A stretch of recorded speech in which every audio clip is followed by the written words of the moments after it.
So let's go to another way to check the quality of their data, and that particular for me has a very cool name, and I love when these tools have cool names. And that's the MSA drill down, right? Doesn't that look fancy? The drill down. So it looks like something very complicated and kind of very in depth, and very, I don't know, aggressive, right? But in reality, is just trying to check, asking questions to your data and trying to break it, right? Being that devil's advocate there, and trying to break the data, try to find some problems with the things that you collected, right? So it's basically trying to ask those useful questions. Where does the data come from? How it was collected? What are the triggers of different people collecting the data?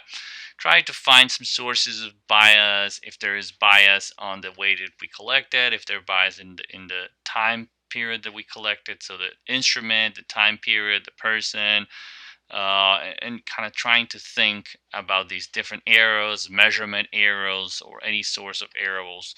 And if there is errors, right, and that's the tricky part, because there's usually problems, right? There's usually some limitations, but you have to find out if those limitations are okay. You can live with that, or if they're too much for us, and actually is going to impact on the useful of your data, and it's gonna make it not useful anymore.